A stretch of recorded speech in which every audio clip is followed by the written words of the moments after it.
Today, at an international exoplanet conference, the team who built the high-accuracy radial velocity planet searcher, better known as HARPS, the spectrograph for ESO's 3.6-meter telescope, reports on the incredible discovery of more than 30 new exoplanets, cementing HARPS's position as the world's foremost exoplanet hunter. Including these new results, data from HARPS have led to the discovery of more than 75 exoplanets in 30 different planetary systems.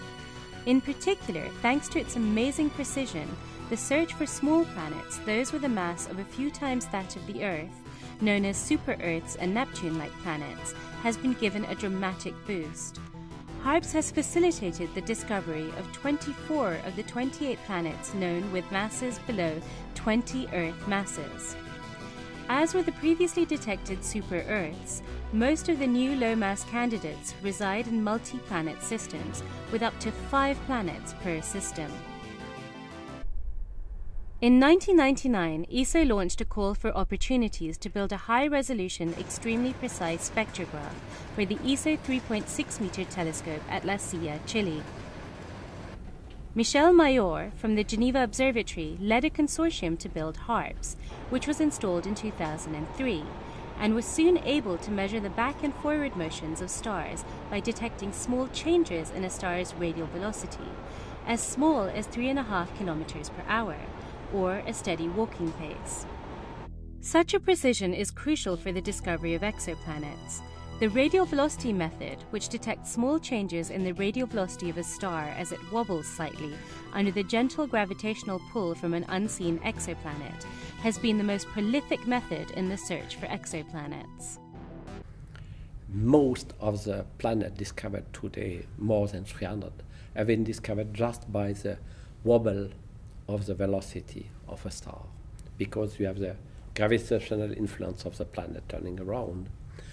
And evidently, less massive is the planet, more is difficult to detect it. So HARPS is absolutely a fascinating spectrograph with an extreme sensitivity. It's a vacuum spectrometer with extreme stability on the long term. So at the present time, most of the low-mass planets have been discovered by this instrument at La Silla in Chile.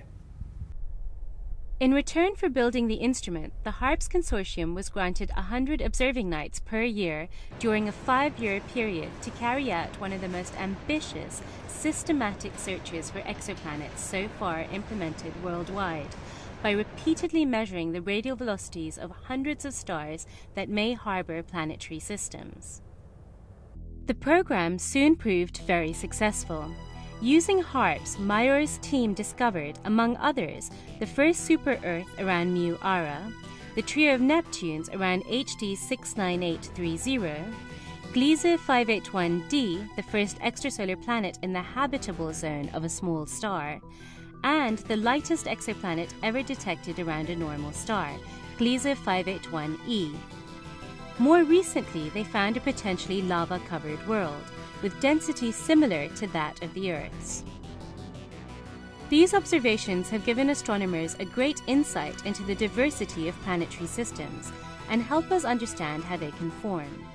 The HARPS consortium was very careful in their selection of targets, with several sub-programs aimed at looking for planets around solar-like stars, low-mass dwarf stars, or stars with a lower metal content than the Sun.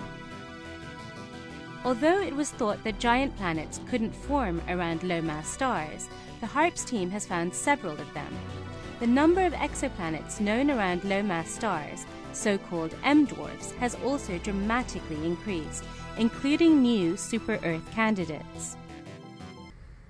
We will continue to focus our research on the search for very low-mass planets, if we can, in the region of habitable zone, and this can be seen as a preparation for future mission to search for life in the universe.